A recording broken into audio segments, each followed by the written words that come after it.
కీర్తనలు 148వ అధ్యాయం 1 యెహోవాను స్తుతించుడి, ఆకాశవాసులారా యెహోవాను స్తుతించుడి, ఉన్నత స్థలమున నివాసులారా ఆయనను స్తుతించుడి. ఆయన దూతలారా మీరందరూ ఆయనను స్తుతించుడి, ఆయన సైనికులారా మీరందరూ ఆయనను స్తుతించుడి. సూర్య చంద్రులారా ఆయనను స్తుతించుడి, కాంతిగల నక్షత్రములారా మీరందరూ ఆయనను స్తుతించుడి. పరమాకాశములారా ఆకాశం పైన జలములారా ఆయనను స్తుతించుడి. యెహోవా ఆజ్ఞ ఇయ్యగా అవి పుట్టెను, అవి యెహోవా నామమును స్తుతించును గాక. ఆయన వాటిని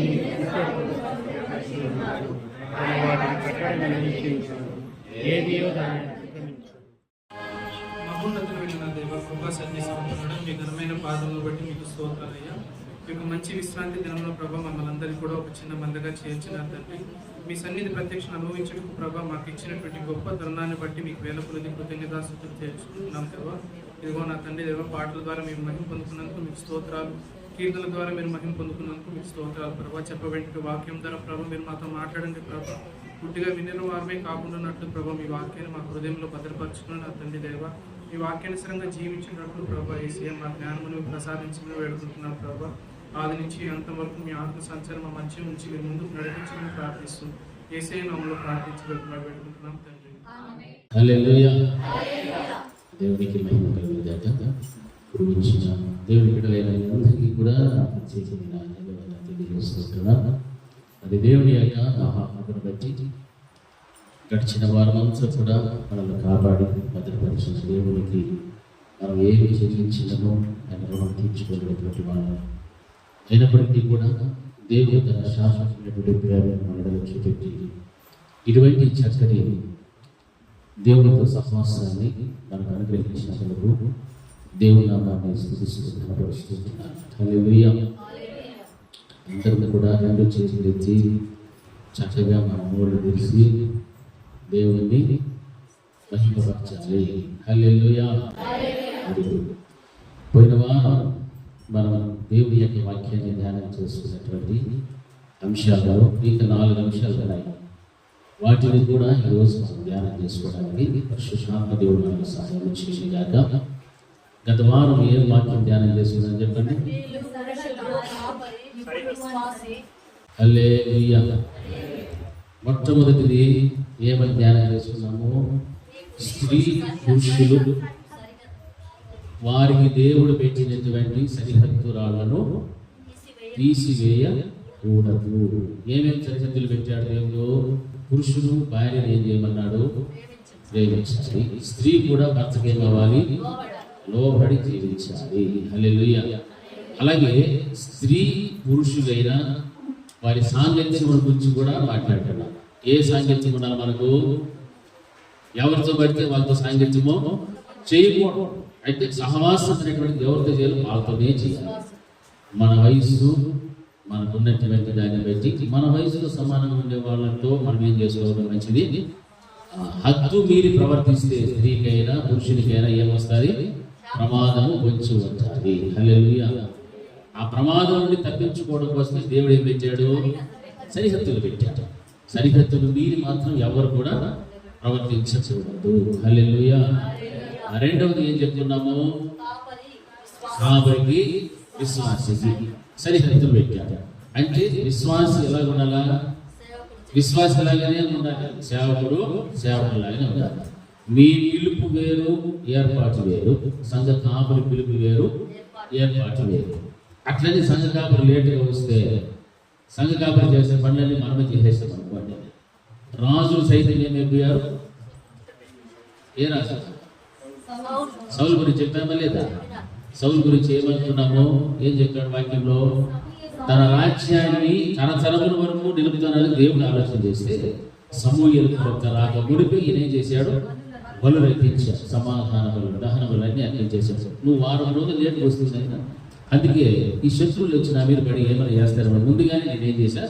నువ్వు చేయాల్సిన పని నేను చేసేసి. కాబట్టి సమూయేలు వెంటనే అన్నాడు, దేవుడు ఈ విధంగా తలెచ్చాడు. నువ్వు చేసిన పని ఏమిటి? నువ్వు చేసిన అవివేక పని ఏమిటి? కాబట్టి ఇక మీదట నీకున్న ఈ రాజ్యం కూడా తీసివేయబడుతుంది. చూసారా? అంటే కాపరికి విశ్వాసికి మధ్య ఉండాల్సినటువంటి వ్యత్యాసం ఏమిటో స్పష్టంగా మనం తెలుసుకోగలిగాం. మూడవది ఏమిటి? మన స్థానిక సంఘానికి ఇతర సంఘాలకు మధ్య దేవుడు పెట్టిన హద్దులు ఏవైతే ఉండగలిగాయి వాటిని కూడా మనం ఏం చేయకూడదు, దాటి వెళ్ళకూడదు. మన సంఘము అని అంటే ఇది ఎవరి సంఘం అనుకోవాలి? ఎవరి సంఘం ఇది? చాలా మంది నీదే అనుకుంటారు. ఎవరి సంఘం ఇది? హల్లెలూయా. నా సంఘము అని అంటే నా సంఘం కోసం నేను ఏమి చేయడానికైనా సిద్ధంగా ఉండాలి అని చెప్తున్నామా లేదా? మీ అందరిది, మనందరిది, అందరిది కలిపితే ఎవరిదైంది? దేవుడి సంఘము. హల్లెలూయా. మరి ఈ సంఘంలో మనం ఏమై ఉండాలంటే స్థిరమైనటువంటి స్థితి మనకు ఉండాలి. నేనైతే దేవుని మందిరములో పచ్చని ఒలీవ చెట్టు వలె ఉన్నాను అని ఎవరు చెప్పారు? దావీదు మహారాజు గారు చెప్పారు. అంటే నీవు కూడా ఈ సంఘంలో ఎలా కనిపించాలా? పచ్చని ఒలీవ చెట్టు. అంటే నీకేముండాలా? జీవం ఉండాలి. జీవం లేని చెట్టులాగా నువ్వు వచ్చిపోతే ప్రయోజనం లేదు. దాని బదులు రాకుండా ఉంటే కూడా మంచిది. జీవం అంటే ఆధ్యాత్మికమైన జీవితంలో నీ అంతరంగ పురుషుడు ఎలా ఉండాలంటే బలపడి బలవంతుడై ఉండాలి. నీ శరీరము కృంగి కుషించిపోయినప్పటికీ పర్వాలేదు, కానీ నీ అంతరంగ పురుషుడు మాత్రం ఎలా ఉండాలా? చాలా బలవంతుడుగా ఉండాలి. ఎందుకు బలం దానికి కావాలంటే రాబోయేటువంటి శోధనలను తప్పింపబడటానికి, సాతానుని ఎదిరించడానికి నీకేముంటుంది? ఆ అంతరంగ పురుషుడు కలిగిన బలమే ఉపయోగపడతారు తప్ప శరీరానికి కలిగిన బలము, శక్తి ఏమాత్రం కూడా ఉపయోగపడదు. హల్లెలూయా. చూడు, చాలా మంది బలవంతులు, సౌందర్యవంతులు ఎందులో పడిపోతారు? శోధనలో పడిపోతారు, బలహీనతల్లో పడిపోతారు, పాపంలో పడిపోతారు, ఇంకా ఎక్కడెక్కడో గొంతుల్లో పడిపోతుంటారు. అదే ఆధ్యాత్మికమైన జీవితంలో బలవంతులుగా ఉండి అంతరంగ పురుషుని నానాటికి బలపరుచుకుంటూ ఉన్నటువంటి వారి జీవితాలు చూడండి. సాతాన్ని చిటికలో ఏం చేస్తూ ఉంటారు?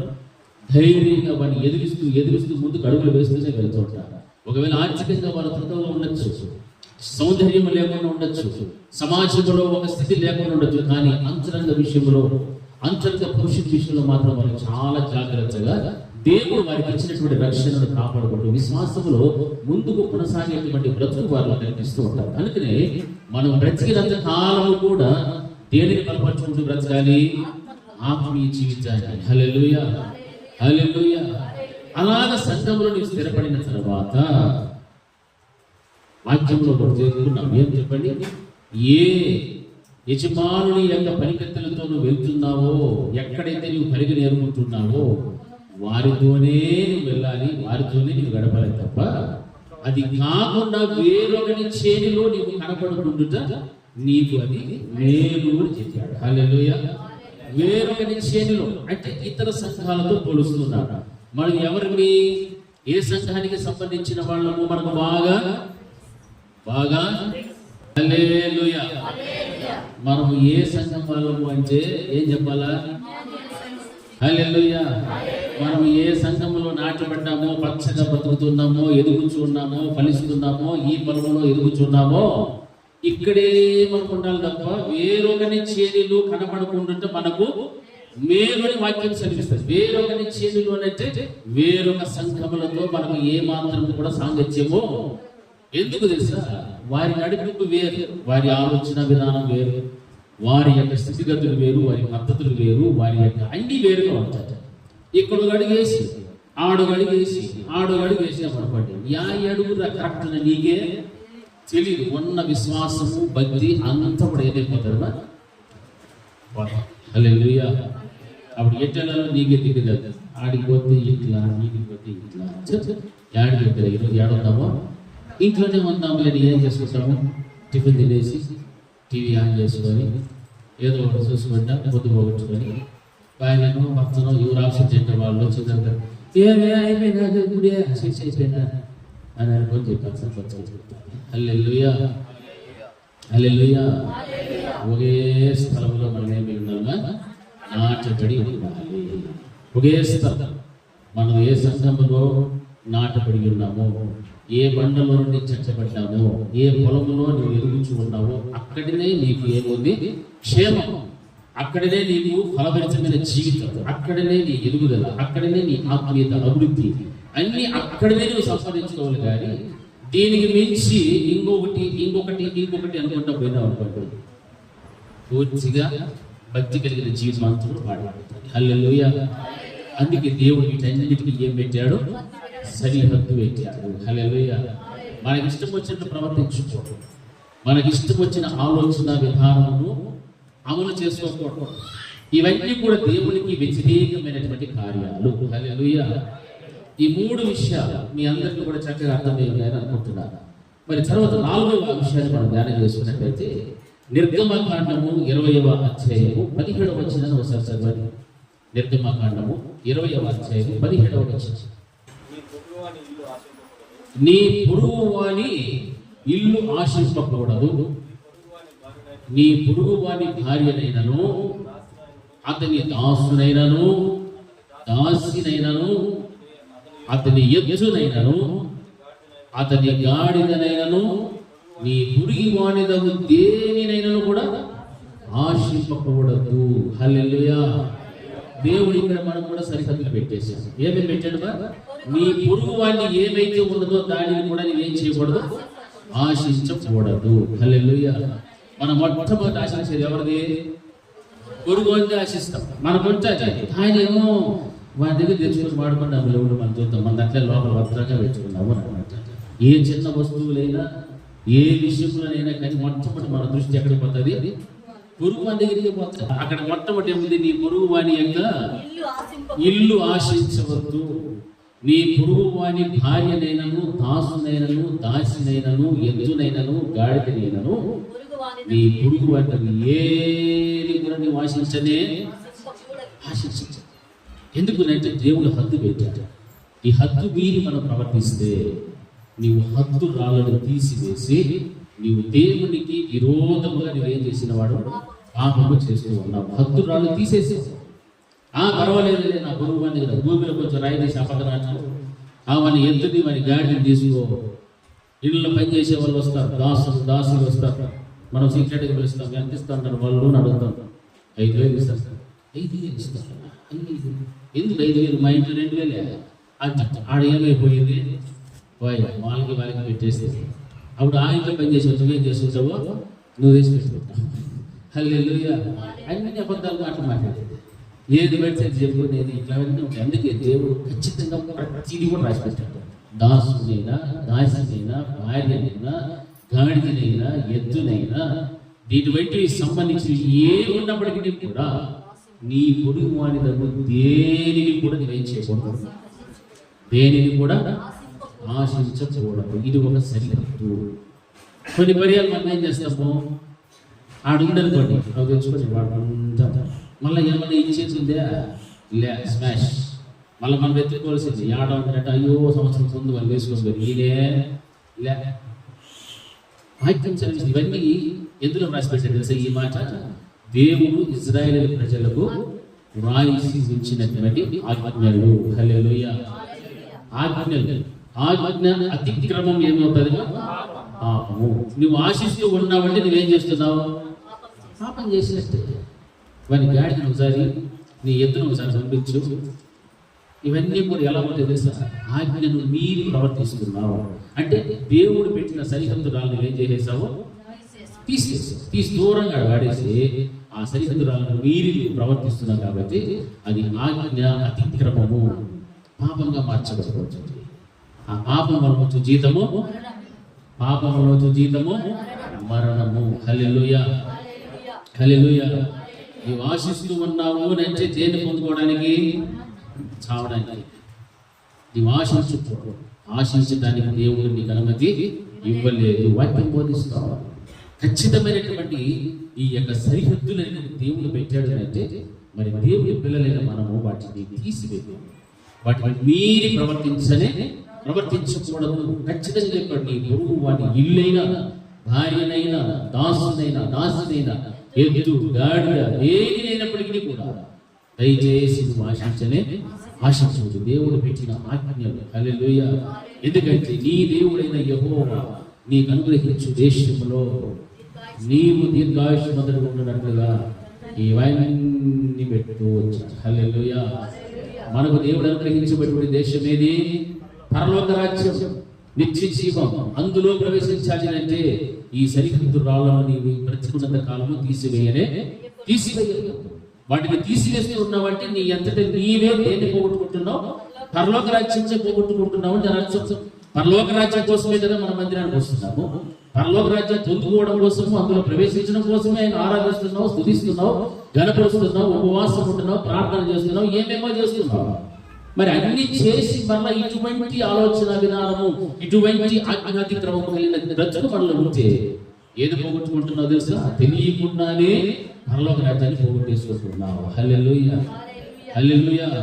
సరిహద్దు రాళ్ళను దేవుడు పెట్టాడంటే దానిని ఏ ఒక్క విషయంలో కూడా నీవు మీరి దాటి ప్రవర్తించవద్దు. హల్లెలూయా, హల్లెలూయా, హల్లెలూయా. మొదట స్త్రీ పురుషులు, రెండు కాపరికి విశ్వాసానికి పెట్టిన హద్దులు, మూడవది స్థానిక సంఘానికి ఇతర సంఘాలకు దేవుడు పెట్టిన హద్దులు, నాలుగవది నీ పొరుగు వాని దేనిని కూడా నీవేం చేయకూడదు, ఆశించకూడదు. ఈ 4 సరిహద్దులు. హల్లెలూయా. ఐదవది మనం గమనిస్తున్నట్లయితే చదువు మాట 2వ కొరింథీయులకు రాసిన పత్రిక 6వ అధ్యాయం 14 నుండి 16 వచనం వరకు ఒకసారి చదవండి. కొరింథీయులకు రాసిన 2వ పత్రిక 6వ అధ్యాయం 14 నుండి 16 వచనం వరకు.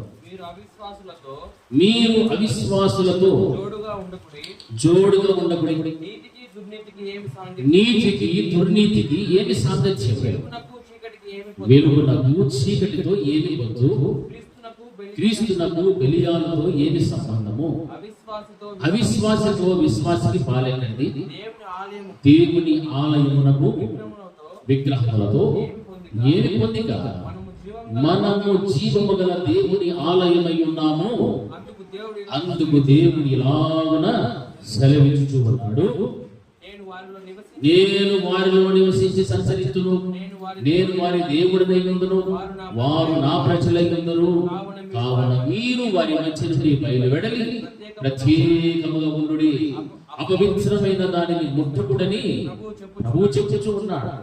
మరియు నేను మిమ్మల్ని చేర్చుకుందును, మీకు తండ్రినై ఉందును, మీరు నాకు కుమారులను మార్చులుడై ఉందురని సర్వశక్తి గల ప్రభువు చెప్పుచూ ఉన్నాడు. హల్లెలూయా, హల్లెలూయా. ఈ వాక్య భాగంలో మనం గమనిస్తే క్రైస్తవునికి అన్యునికి మధ్య దేవుడు పెట్టినటువంటి సరిహద్దురాళ్ళు. హల్లెలూయా, హల్లెలూయా. సరిహద్దులు. ఈ 5వది మనం చూస్తున్నప్పుడు క్రైస్తవ జీవితంలో జీవిస్తున్న వ్యక్తి అన్యునితో సహవాసము చేయకూడదు అని ఒక హద్దు పెట్టారు. ఆ హద్దుల గురించి మాట్లాడితే ఏమంటే విశ్వాసకి అవిశ్వాసకి మీరు ఎలా ఉండకూడదు అంటున్నాడంటే జోడుగా ఉండకూడదు అంట. ఒక విశ్వాసి మరొక అవిశ్వాసి జోడుగా వెళ్తూ ఉంటే పని జరుగుతుందా? జరగదు. ఎందుకంటే వీరి ఆలోచన విధానం వేరు, వీరి ఆలోచన విధానం వేరు, వీరి ప్రవర్తన వేరు, వీరి ప్రవర్తన వేరు, వీరి దృష్టి వేరు, వారి దృష్టి వేరు. ప్రతిదీ కూడా వీరు వేసే అడుగులు వేరొక విధంగా ఉంటాయి, వారు వేసే అడుగులు మరొక విధంగా ఉంటాయి. అలా అన్నప్పుడు మనకు ఆలోచన కావచ్చు, మరి మా చుట్టుపక్కల ఉన్న వాళ్ళంతా ఎవరు అన్యులే, మీరు వారితో మాట్లాడండి, వారితో బాగుండండి, అన్ని చేసి, కానీ హద్దులు మాత్రం మీరనే మీరు వారి సాంప్రదాయాలు, వారి ఆచారాలు మనము పాటించకూడదు. వాక్యం స్పష్టంగా బోధిస్తారు. అందుకే అవిశ్వాసులతో మీరు జోడుగా ఉండదు. నీతికి దుర్నీతికి ఏమి సాంగత్యం? నీతిమంతుల జీవితం ఎంత శ్రేష్టమైనటువంటిది, నీతిమంతుల జీవితం ఎంత పరిశుద్ధమైనది, పవిత్రమైనటువంటి జీవితం ఉంటే దుర్నీతి చేసేటువంటి వారిలో అక్రమము, అన్యాయము, మోసము, పాపము అన్ని వారిలో ఇమిడి ఉంటాయి. అందుకే అటువంటి వారితో కూడా ఏది మాత్రము కూడా నీవేం చేయకూడదు, సాంగత్యం అనేటువంటిది నీకు ఉండకూడదు. కారణం ఏమిటిదంటే నీవు ఎవరివో తెలుసా? దేవుని యందు విశ్వాసం ఉంచినటువంటి ఒక విశ్వాసివి, దేవుని యందు నమ్మకం ఉంచినటువంటి ఒక వ్యక్తిని, ఒక కుటుంబానికి, ఒక సంఘానికి. ఆయన సంఘములో నీవు వింటున్నటువంటి వాక్యమునికి ఏదైతే బోధిస్తూ ఉన్నదో ఆ వాక్యానుసారంగా బ్రతకడమే నీ యొక్క జీవిత లక్ష్యంగా ఉంచుకోవాలి. అంతేకాని అవిశ్వాసం కనిపించినప్పుడు అవిశ్వాసంతో కలిసి వెళ్ళిపోవడం, ఆ దుర్నీతి పరులతో కలిసి వారితో వెళ్ళిపోవడము, అటువంటిప్పుడు నీలో ఉన్న నీతి ఏమైపోతుంది తెలుసా? దుర్నీతిగా మార్చబడిపోతుంది. నీలో ఉన్న విశ్వాసం అవిశ్వాసంగా మార్చబడిపోతుంటారు. అందుకే వాక్యం సెలవిస్తుంది, వెలుగునకు చీకటికి ఏమి పొత్తు. హల్లెలూయా, హల్లెలూయా. విశ్వాసిగానే ఉండాలి, వెలుగు సంబంధులుగానే ఉండాలి. హల్లెలూయా, హల్లెలూయా, హల్లెలూయా. మనం చాలా పర్యాలు ఒక తప్పు చేస్తాం. చెప్పండి చూద్దాం. మందిరంలో మనకు ఇచ్చిన భక్త పనులు లేవు, మనకు మించిన ప్రార్థనా పనులు లేవు, మనకు మించిన విశ్వాస జీవితంలో ఇంకొకరు లేరు అని మనం అనుకుంటూ ఉంటాం. ఒక సమయం వస్తుంది, ఆ సమయం వచ్చినప్పుడు ఏం చేస్తాం తెలిసినా ఎవరితో పొత్తు పెట్టుకుంటాము, ఎవరితో సాంగత్యం చేస్తాము ఒకసారి ఆలోచన చేయగలుగుతాం. ఎప్పుడు ఎవరు చెప్తారు? పెళ్ళిళ్ళు కరెక్ట్గా చెప్తున్నాడు. హల్లెలూయా. పెళ్ళిళ్ళు వస్తే మన విశ్వాస బ్రతుకంతా బయటపడిపోతుంది. యాడికి పోతాను తెలుసా? నేరుగా పురోహితుడి దగ్గర పోతారు. ఆడికి ఏం పెట్టుకుంటారో ముహూర్తాలు పెట్టుకుంటారు. హల్లెలూయా. చూస్తే ఎట్లుందో 7 మందిరంలో మాత్రం మనకు మించిన విశ్వాసం లేదు, మనకు మించిన భక్తి కొరలే లేదు. హల్లెలూయా. మళ్ళా ఏం పాటిస్తాము? వాక్యం ఏం చెప్తారు? మీరు అవిశ్వాసులతో ఏమి ఉండొద్దు, జోడు. నువ్వు అలా వెళ్ళావంటే వాటితో ఏం కట్టడానికి వెళ్ళావు? జోడు కట్టుకోవడానికి వెళ్ళావు. హల్లెలూయా. హల్లెలూయా. జోడు కట్టుకోవడానికి వెళ్తే అప్పుడు నీలో ఉన్న విశ్వాసం అంతా ఏమైపోయినట్టు? దేవుని ఇన్ని సంవత్సరాల విశ్వాసంతో బతికి ఒక్కసారిగా అవిశ్వాసం, దేవుని ఎరగని విగ్రహాలకు పూజలు చేసేటప్పుడు వారి మాటలు తీసుకుని వచ్చి మనం ఏం చేసుకుంటాము? పెళ్లిళ్ళు చేసుకుంటాం. హల్లెలూయా. ఇంకా ఏం చేస్తారు తెలిసిన? అన్నీ చూస్తారు. పొలం చూస్తారు, ఉద్యోగం ఉందా లేదా చూస్తారు, ఎర్రగా ఉందా లేడా అని చూస్తాము, బ్యాక్గ్రౌండ్ సపోర్ట్ ఏమన్నా ఉందా లేదా చూస్తాము. చెప్పగా ఇంకా ఏం చూస్తామా? ఎక్స్పీరియన్స్ అనుకోవాలి, చాలా మంది చూసించారు కాబట్టి అడుగుతున్నా. అన్నీ చూస్తాం. ఆస్తి ఎంత ఉంది, భూములు ఎంత ఉన్నాయి, బ్యాంక్ బ్యాలెన్స్ ఎంత ఉంది, అన్నీ చూస్తాం. కానీ ఒకటి చూడము. ఏం చూడము? అది హల్లెలూయా. వీడు భక్తిగా ఉన్నాడా, అమ్మాయి భక్తి కుర్రాలా కాదనే విషయం మాత్రం అడగదు. మరి ఏమనైపోయింది? ఎట్లన్నా ఏ దావలన్నా పోతాయి. ఇవన్నీ ఉన్నాయా లేదా? హల్లెలూయా. అంతేగాని వాడు విశ్వాస అవిశ్వాస, వాడు దేవుని నమ్మాడా లేదా, దేవునితో పాటు నివసించేటువంటి ఆ యోగ్యత మనకు ఉందా, మన కుటుంబానికి ఉందా లేదా అనేది మాత్రం మనం ఏం చేయము? కట్టించుకో. హల్లెలూయా. హల్లెలూయా. వాక్యం చదివిస్తారు. అవిశ్వాసాలతో మీరు జోడు కట్టండి. నీతితో దుర్నీతితో, నీతికి దుర్నీతితో ఏమి సాధ్యతం, వెలుగు చీకటికి ఏమి వద్దు. హల్లెలూయా. హల్లెలూయా. క్రీస్తునకు బెలియాలుతో ఏమి సంబంధము? అవిశ్వాసంతో విశ్వాసికి పాలెక్కడిది? వాడి పాలు పంపులు లేవు. దేవుడు కష్టం చెప్పేశారు. అవిశ్వాసికి విశ్వాసంతో పాలు పంపులు అనేటువంటివి లేవు. దేవుని ఆలయములకు విగ్రహములతో ఏమి పొందిగా మన జీవము గల దేవుని ఆలయమై ఉన్నాము. మనం ఎవరికి ఆలయమై ఉన్నాము? గట్టి చెప్పాలా? మనం ఎవరికి ఆలయమై ఉన్నాము? కుర్చీలో వాళ్ళు సైలెంట్గా ఉన్నారు, చెప్పాలా? ఎవరికి ఆలయమై ఉన్నాము? జీవము కలిగిన దేవునికి మనం ఏమై ఉన్నాము? ఆలయమై ఉన్నాము. హల్లెలూయా. అంటే ప్రాణం ఉన్నటువంటి దేవునికి నీ దేహం ఏమిగా మార్చబడ్డది? ఆలయంగా మార్చబడ్డది. ఎలా మార్చబడ్డది అంటే ఆ దేవుడే నీ కోసం ఏం పెట్టాడు? ప్రాణం పెట్టాడు. ఆ సిల్వ రక్త ప్రోక్షణాన్ని మీద ప్రోక్షింపజేసి ప్రోక్షింపబడిన హృదయములుగా నేను మార్చి దేవుడు అంత గొప్ప ఔన్నత్యమైన స్థితిని నీకు ఇస్తే ఈ రోజున మరలా ఏమిగా మారిపోతున్నారంటే విడిచిపెట్టినటువంటి పాత జీవితం, విసర్జించిన జీవితంలోనికి వెళ్ళి జోడు కట్టుకొని పొత్తికలు లేనటువంటి కూడా పొందికలు చేసుకొని ఏమేమో మనం చేసుకొని వెళ్ళిపోతున్నాం. హల్లెలూయా. మరి అటువంటిప్పుడు వాక్యానికి మనము విధేయత చూపెట్టిన వాళ్ళమా, అవిధేయత చూపెట్టిన వాళ్ళమా? అవిధేయతయే. హల్లెలూయా. అవిధేయత చూపెట్టిన వాళ్ళమే. ఆజ్ఞ అతిక్రమము పాపము జీతము మరణం అని చెప్పేశాడు దేవుడు. అందుకే దేవుని ఆలయానికి విగ్రహములతో ఏమి పొందిగా మనమైతే జీవము కలిగినటువంటి దేవునికి ఏమై ఉన్నామో? ఆలయమై ఉన్నాము. అందుకే దేవుడు ఈ విధంగా సెలవిస్తున్నాడు. ఏమంటున్నాడు? నేను వారిలో నివసించి సంచరించుదును, నేను వారికి దేవుడినై ఉందును, వారు నా ప్రజలగుదురు, కావున మీరు వారి మధ్య నుండి బయలువెడలి ప్రత్యేకముగా ఉండమని చెప్పేశాడు. హల్లెలూయా. ఏ అన్యజనులతో నీ సాంగత్యం ఉందో, ఏ చీకటి సంబంధంతో సాంగత్యం ఉందో, ఏ అవిశ్వాసాలతో నీ సాంగత్యం ఉందో, ఏ బెలియాలతో నీ సాంగత్యం ఉందో, వాటి అన్నింటిని కూడా విసర్జించుకొని వారిలో నుండి నువ్వు వెడలి బయటికి వచ్చి ప్రత్యేకంగా జీవించమని చెప్పాడు. ఎందుకు ఇవన్నీ చెప్పాడంటే ఒక సరిహద్దును దేవుడు పెట్టేశాడు మనందరికీ కూడా. హల్లెలూయా. ఆ సరిహద్దును మీరు ప్రవర్తించవచ్చు. మీరు ప్రవర్తిస్తున్నామంటే దేవుని మాటలంటే నీకు లెక్కే లేదు. దేవుని మాటలంటే నిర్లక్ష్యం పెడుతున్నావు. సామెతల గ్రంథంలో ఒక మాట ఉంది. ఏముంది తెలుసా? దేవుని యొక్క ధర్మశాస్త్రమును వినబడని చెవులు కలిగి ఉండి నీవు ప్రార్థన చేస్తే ఆ ప్రార్థన దేవునికి ఏముగా మార్చబడుతుంది తెలుసా? హేయముగా మార్చబడుతూ ఉన్నది. హల్లెలూయా, హల్లెలూయా. ధర్మశాస్త్రము వినబడని చెవులు కలిగి నీవు ఉంటే నీవు చేసే ప్రార్థన ఏమైపోతుంది? అంటే దేవుని దృష్టికి అసహ్యమైనటువంటి ప్రార్థన. ఏ కారణం అంటే నీవు దేవుని మాటలు వినడంలే. దేవుని మాటలు వినడానికి నీ చెవిని నీవు తొలగించుకొని ఆ విధమైనటువంటి భయంకరమైన మాటలు చూసి నువ్వు హెచ్చరికలు వింటున్నప్పుడు భయం పుట్టాలి. ఆ భయము కలిగిన జీవితం నీకు ఉంటేనే దేవుడు నీకేం ఇస్తాడు? పరలోక రాజ్యం ఇస్తాడు. ఇవి ఏమీ లేవు, నాకు ఇష్టం వచ్చి జీవిస్తానంటే నీవు ఏ స్థితిలో నాకు తెలుసా? సరిహద్దురాలను తీసివేసుకొని బయటి ప్రపంచంలో బ్రతుకుచూ ఉన్నావు. బయట ప్రపంచాన్ని నిన్ను ఆకర్షిస్తున్నప్పుడు నీవు ఆకర్షితులైపోయావు, ఆకర్షితురాలైపోయావు. ఆ బయట ప్రపంచానికి ఆకర్షింపబడకూడదు.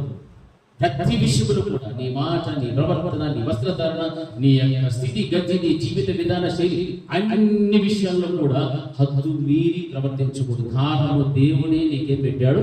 సరిహద్దురాలను పెట్టాడు. హల్లెలూయా.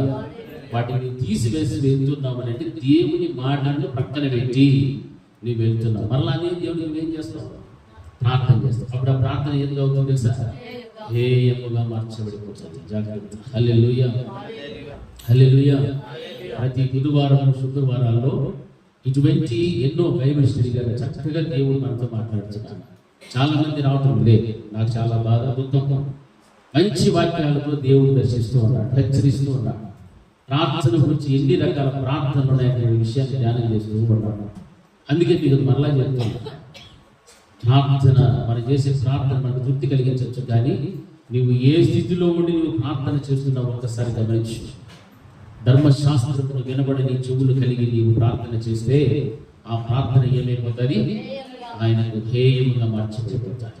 అంతేకాదు ద్వేషించే గుణం, అసూయపడేటువంటి గుణము, ఆ తర్వాత పగబెట్టినటువంటి గుణం, ఈ గుణాలు మనసులో పెట్టుకొని మనము ప్రార్థన చేస్తే ఆ ప్రార్థన ఏమిగా మార్చబడుతుంది?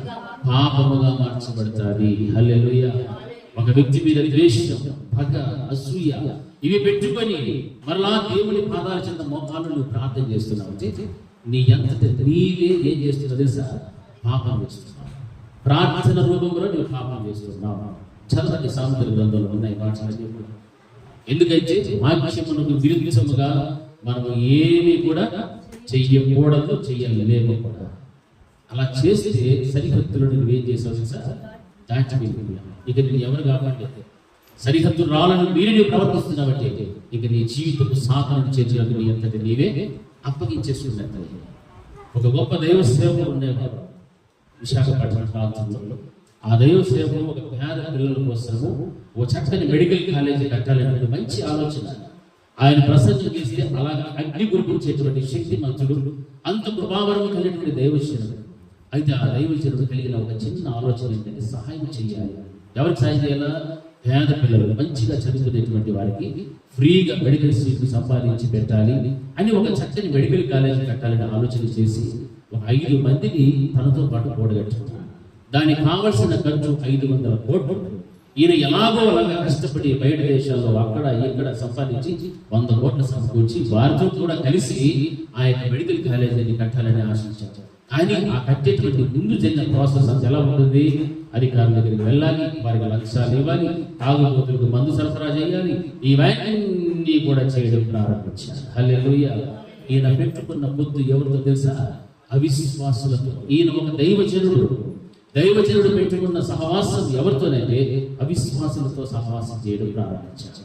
తనలో ఉన్న భక్తి పోయాయి, తనలో ఉన్న ప్రభావములన్నీ పోయాయి, తనకు దేవుడు ఇచ్చిన శక్తి అంతా కూడా వెళ్ళిపోయాయి. కారణం ఏమిటంటే అతని సహవాసం ఎవరితో ఉండగలిగాడంటే అవిశ్వాసాలతో. కానీ ఆయనకున్న ఆలోచన ఏమిటంటే పేద ప్రజలకు సహాయం చేయాలి, వారు కూడా చక్కగా చదువుకొని మంచి వైద్యులు కావాలి, అనేక మందికి సేవ చేసిన ఆలోచన మంచిదే. కానీ వారి యొక్క సహవాసం ఎవరితో చేశారంటే అన్యులతో సహవాసం చేశారు. కొద్ది రోజులకి ఏమైందంటే ఈ విధంగా వారితో పాటు ఏకమైపోయి అంతా కూడా మోసం చేసేసి వారు నలుగురు ఒకటైపోయి ఈయన ప్రక్కన తోసేశారు. ఈ రోజున ఆ ప్రాంతంలో వీడియోలు కాకుండా తిరుగుతుంటాడు. చూసారా ఎంత భయంకరమైనటువంటి విషాదకరమైన జీవితం. ఒక ప్రసంగికుడు బోధిస్తే అగ్ని కురిపించేటువంటి శక్తి దేవుడు ఇచ్చినప్పుడు ఆయన కలిగిన ఆలోచన బట్టి ఎవరితో సహవాసం చేశారు? అన్యులతో సహవాసం చేయడం ప్రారంభించారు. పోయింది జీవితం అంతా వేసేసి వ్యర్థమైపోయా. అందుకే వాక్యం బోధిస్తారు, అవిశ్వాసాలతో మీరు జోడు కట్టనే కట్టవద్దు, జోడు కట్టవద్దు, కట్టివో ఇంకంతే జీవితం అంతే. వారి ఆలోచన విధానం వేరుగా ఉంటారు, మన ఆలోచన విధానం వేరుగా ఉంటుంది. మన భక్తిగా ఉండాలనుకుంటాం, వారి భక్తి హీనతలను నడిపిస్తారు, అవిశ్వాసంలో నడిపిస్తారు, చేయరాని కార్యాలన్నీ కూడా మన ద్వారా చేపిస్తారు. ఇవన్నీ కూడా దేవునికి ఇష్టమైన వచ్చారా? ఇష్టం లేదు. ఇష్టం లేనటువంటి జీవితం ఖచ్చితంగా జీవించాల్సిందే. కారణం ఏంటంటే నీ సహవాసం ఎవరితో పెట్టుకున్నావు? అన్యులతో, అవిశ్వాసంతో పెట్టుకున్నావు. హల్లెలూయా. ఇలాగ అవిశ్వాసంతో సహవాసం పెట్టుకొని ఎంతమంది నశించలేదు. ఎన్ని కుటుంబాలు ఈ రోజున ఏడ్చుకుంటున్నారు తెలుసా? చాలా మంది ఏడ్చుకుంటున్నారు. చాలా మంది చెప్పలేని వేదనతో వారి హృదయం అంతా కూడా భారంతో నింపబడిన వాళ్ళు చాలా మంది ఉన్నారు. వాక్యం మందికి పోలిస్తున్నారు. ఏమంటున్నారు తెలుసా? మీరు దేవునికి ఏమై ఉన్నారు? ఆలయమై ఉన్నాం. నేను మీలో సంచరించి నివసించేటువంటి వాడు. ఎందుకు ఆయన నివసించాలంటే లోకంలో ఉన్న వారికైతే నేను చాలా గొప్పవాడిని, ఆ గొప్పవాడిని నేను మీలో సంచరించి నివసిస్తాను. దీనికంటే మించిన భాగ్యం ఏదైనా కావాలా మనకు? అవసరం లేదు. ఈ లోకంలో ఉన్నదంతా కూడా అశాశ్వతమే. ఈ రోజు మనకు ఉండొచ్చు, రేపు అవన్నీ వెళ్ళిపోతాయి. కానీ మనకంటూ ఒక రాజ్యం ఉంది, శాశ్వత జీవం కలిగినటువంటి ఆ రాజ్యంలోకి నీవు వెళ్ళడానికి ప్రయత్నం చేసి ఆ పరలోక రాజ్యాన్ని సంపాదించుకోవడానికి ప్రయాసపడు. నీ వంతుగా నీవు ఎలా బ్రతకాలో నేర్చుకో. అది దేవుడు నీకు బుద్ధి చెప్పి గద్దిస్తున్నటువంటి మాట. అంతేగాని వాటిని విసర్జించి ప్రక్కన పెట్టి సరిహద్దురాలను తీసి పడవేసి నీకు ఇష్టానుసరమైన జీవితం అవిశ్వాసాలతో కనుక పొద్దు పెట్టుకొని జీవిస్తూ ఆ దైవ సేవకుడే అలాగైపోయాడంటే సామాన్యమైనటువంటి విశ్వాసాల పరిస్థితి ఎలా ఉంటుంది? చాలా భయంకరంగా ఉంటుంది. హల్లెలూయా. ఎటు చెప్పండి, హల్లెలూయా, హల్లెలూయా. అందుకే మనం చేసే ఆలోచన ఏదైనప్పటికీ కూడా సరే అది ఎలా ఉండాలంటే దేవునికి అనుకూలంగా ఉండాలి, దేవునికి చిత్తానుసారంగా ఉండాలి. చూడండి, మొదటి కొరింథీయులకు రాసిన పత్రిక 5వ అధ్యాయం 9 నుంచి 12వ వచనంలో ఒక మాట రాయబడుతుంది. కొరింథీయులకు రాసిన మొదటి పత్రిక మగవాళ్ళు దారులతో సాంగత్యం చేయవద్దని నా పత్రికలో మీరు రాసి ఉంటుంది. అయితే ఈ లోకపు జారులతో నైనను, లోకులతోనైనను, దోచుకుని వారులతోనైనను, విగ్రహారకులతోనైనను ఏ మాత్రము సాంగత్యం పెట్టుకోవద్దు. అలాగైతే మీరు లోకములో నుండి వెళ్ళిపోవలసి వచ్చును కదా. ఇప్పుడైతే సహోదరుడు అనబడిన వారైనను, జారుడు గాని, లోబి గాని, విగ్రహార్పకుడు గాని, తిండిపోతు గాని, త్రాగుబోతు గాని, దోచుకున్నవాడు గాని అయి ఉన్న ఎడల అట్టి వాడితో సాంగత్యము చేయకూడదు, భుజింపకూడదని మీతో రాయించున్నాను. హల్లెలూయా. వెలుపలి వారికి తీర్పు తీర్చుట నాకి ఎలా? వెలుపలి వారికి దేవుడే తీర్పు తీర్చును. హల్లెలూయా, హల్లెలూయా. మీరు లోపటి వారికి తీర్పు తీర్చువారు కనుక ఆ దుర్మార్గులు మీలో నుండి వెలివేయుడి అని చెప్తున్నారు. స్పష్టంగా మనతో మాట్లాడతాను. చూడండి, జారులతో సంఘములోని దుర్నీతి పరులను ఏం చేయాలి? తొలగించాలి. వాక్యాన్ని పోటిస్తున్నారు. అంటే వారిలో ఉన్న దుర్నీతిని మనం ఏం చేసేసేలా తొలగించేయాలి. జారులతో సాంగత్యము చెయ్యదు. ఈ లోకంలో జారులతోనైనను, లోపులతోనైనను, దోచుకుని వారితో, విగ్రహారాధకులతో ఏ మాత్రమును కూడా సాంగత్యము చెయ్యదు. అలాగైతే మీరు లోకంలో నుండి వెళ్ళిపోవలసి వచ్చిన కదా. అంటే వారితో సాంగత్యము చేస్తూ హద్దు మీరమైన ప్రవర్తించాల్సిన మరి ఆలోచన విధానం, వారి సాంప్రదాయాలు అనేటువంటివి దేవుని దృష్టికి వ్యతిరేకము. దేవుని మందిరమునకు విగ్రహములతో ఏమి పొందిక అని చెప్పారు. మన యొక్క మందిరములో ఏముండవు? విగ్రహములు ఉండవు. హల్లెలూయా. జీవము కలిగిన దేవునికి మనమే ఏమై ఉన్నామో? ఆలయమై ఉన్నాము. ఈ ఆలయమై ఉన్నటువంటి ఈ దేహమును మనం ఏం చేయకూడదు? అపవిత్రపరచకూడదు. ఎందుకంటే మీరు మీ సొత్తు కాదని వాక్యం పోలిస్తారు. మరి ఎవరి సొత్తు? మనము దేవుని సొత్తు. ఎందుకు? ఆయన విలువ పెట్టి మనల్ని ఏం చేస్తున్నాడు? కొనుక్కున్నాడు. ఊరికని మనం దేవుని లాక్కోవాలి. విలువ పెట్టి ఆయన కొన్నాడు. ఏ విలువ పెట్టాడు? ప్రాణమే పెట్టుకున్నాడు. హల్లెలూయా. గట్టిగా హల్లెలూయా. ప్రాణం పెట్టుకున్నాడు కాబట్టి మనము మన సొత్తు.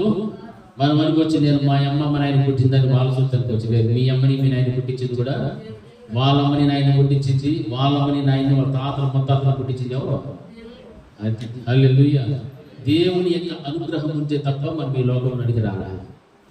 మరి అటువంటిప్పుడు మన మనసు కాదని ఎప్పుడు కూడా మర్చిపోకూడదు. అలా మర్చిపోకుండా ఉన్నప్పుడే మనము అవిశ్వాసాలతో జోడు కట్టము, లోకచారులతో, తిట్టుబోతులతో, తిరుగుబోతులతో, విగ్రహారాధికులతో, వీళ్ళతో యావత్తు కూడా మనం ఏం చేయమమ్మా? సాంగత్యము చెయ్యము. హల్లెలూయా, హల్లెలూయా, హల్లెలూయా. ఈ విధమైనటువంటి భక్తి కలిగిన జీవితము ప్రతి వ్యక్తికి కూడా ఉండాలని దేవుడు ఆశిస్తూ ఉన్నాడు. దీనికి దేవుడు ఏం పెట్టాడు? ఒక సరిహద్దులు పెట్టాడు. ఆ సరిహద్దు రాళ్ళు నీవు తీసివేయలేదు. అది ఎందుకంటే నీకు క్షేమం, నీ కుటుంబానికి క్షేమము, ఆశీర్వాదం. ఒక రోజున సరిహద్దు మీరి ప్రవర్తించని కారణాన్ని బట్టి దేవుడు ఏం ఇస్తాడు? పరలోకం ఇస్తాడు. మించి ప్రవర్తిస్తే వేరే. ఇప్పుడు మనం మీరి ప్రవర్తిస్తామా, మేరకుండా ప్రవర్తిస్తామా? సరిహద్దులను దాటి వెళ్ళిపోతామా, లేకపోతే ఆల్రెడీ దాటి వెళ్ళిపోయామా? గట్టిగా హల్లెలూయా, హల్లెలూయా అంటే మనం అందరూ ఏడన్నా మన అర్థం? రాళ్ళు దాటి ఉన్నామా, రాళ్ళలో ఉన్నామా? మనమంతా ఒక కుటుంబం అని ఎన్నోసార్లు చెప్తాయి కదా. మన కుటుంబంలో మనమంతా ఒక తప్పులు ఏం చేసుకోవాలా? ఒప్పుకోవాలా. అతిక్రమంలో దాచిపెట్టేవాడు దాన్ని ఒప్పుకొని విడిచిపెట్టేవాడు. అది హల్లెలూయా. కనికరం కావాలంటే ఒప్పుకొని విడిచిపెట్టండి. లేదు కనికరం అవసరం లేదంటే దాచిపెట్టుకుంటే ఏం రాదు? ఆశీర్వాదం రాదు. వర్తిల్లు అనేటువంటిది ఏ మాత్రం ఉండదు. హల్లెలూయా. ఐదవది ఏమని చెప్తున్నాం ఇప్పుడు? అది హల్లెలూయా. విశ్వాసికి అవిశ్వాసికి దేవుడు పెట్టిన హద్దులు. ఆ తర్వాత మనం ఇంకొకటి వెళ్దాం. ఇంకొకటి దేవుడు మరికొన్ని సరిహద్దులు పెట్టినట్టుగా మనం గమనిస్తున్నాం. ఏమిటంటే చూడండి, పరిశుద్ధ గ్రంథంలో యెహెజ్కేలు గ్రంథము 22వ అధ్యాయము 26వ వచనం, 22, 26. నా ధర్మశాస్త్రమును నిరాకరించుదురు,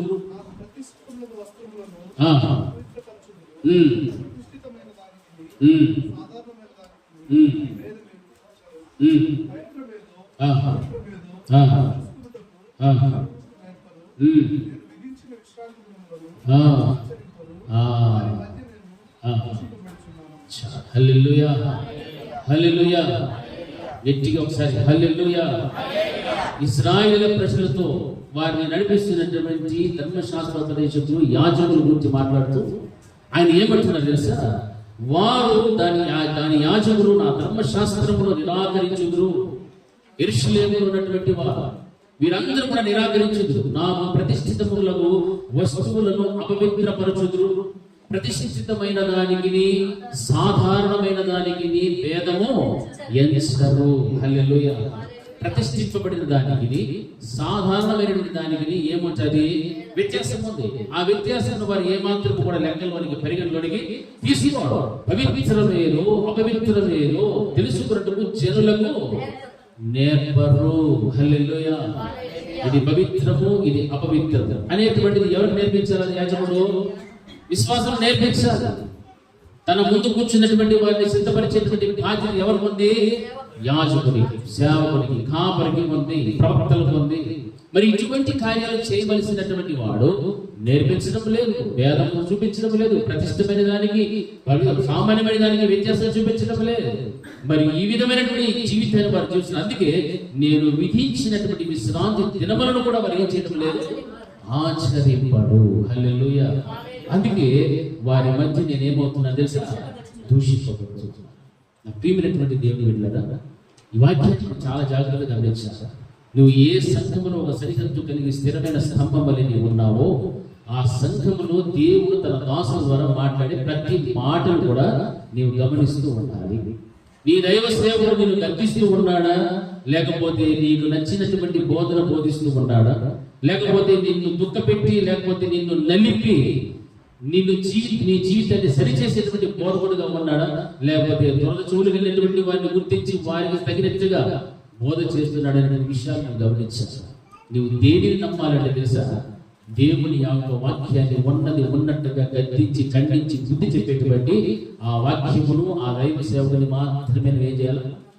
నమ్ము, అనుసరించు, అది నీకు క్షేమము. హల్లెలూయా. నిన్ను కనుక పొగుడుతూ ఉండని అనుకోండి, నువ్వు వీరాతి వీర, సూరాతి సోర అంటే అనుకోండి, ఆ సేవకుడు నీ ఎదురుని ఏదో ఆశించి నేనేం చేస్తున్నాడు? ఇది గుర్తుపెట్టుకోవాలి. హల్లెలూయా. నేను పొగుడుతూ ఉన్నానంటే నీ ఎదురుని ఏదో వాడికి లాభం ఉంటుంది. ఆశించి ఎక్కడ పెడతా తెలుసా? వాడికంటే పైన పెట్టుకొని ఇంకా పైన రేకుల మీద కూడా కూర్చోబెట్టుకుంటాడు. ఎటు చూసి మాట్లాడతాడు. హల్లెలూయా. అందుకే వాక్యం అటువంటి యాజకుల గురించి మాట్లాడుతుంది. ధర్మశాస్త్రాన్ని వీళ్ళు ఏం చేసేవారు? నిరాకరించినటువంటి వారు నాకు ప్రతిష్ఠితమైనటువంటి వస్తువులను అపవిత్రపరచుతున్నారు. పవిత్రమైనటువంటి ప్రతిష్ఠించిన వస్తువులను అపవిత్రపరుస్తున్నారు. ప్రతిష్ఠితమైన దానికి సాధారణమైనటువంటి దానికి భేదము ఎంచరు. హల్లెలూయా. హల్లెలూయా. ప్రతిష్ఠితము అంటే మీకు మాట చెప్తా. ఒక వివాహానికి మనం వెళ్ళినప్పుడు అందులో ప్రతిష్ఠితముగా ఉండేటువంటి వాళ్ళు ఎవరు? ఏంటి చెప్పాలి? మీరు ఎవరు పెళ్ళిళ్ళు బయటికి లేదా? అవునా కాదా? అవునా కాదా? మరి వాళ్ళు ప్రతిష్ఠించబడినటువంటి ఒక ప్రత్యేకమైనటువంటి వారు కాబట్టి వారికి ఆ రోజున ఏం జరుగుతా ఉంది? ఘనమైనటువంటి కార్యము జరుగుతుంది, వివాహం జరుగుతుంది. ఆ జరిగేటువంటి వివాహము ఆయన ఘనమైనది. ఎవరైతే జతపరచబడబోతున్నారో వారిని చూడడానికి అందరూ కూడా వస్తారు. వీళ్ళందరూ ఎవరు? ఆహ్వానించబడిన వాళ్ళందరూ ఎవరు? సామాన్యులు. అవునా కదా? మనమందరము సామాన్యమైన వాళ్ళమే. కానీ వేదిక మీద ప్రత్యేకంగా ప్రతిష్ఠించబడిన వాళ్ళు ఎవరు? పెళ్లి కుమార్తె. హల్లెలూయా. అంటే సామాన్యమైన వారికి, ప్రతిష్ఠించబడిన వారికి వ్యత్యాసం నేను చెప్తున్నాను.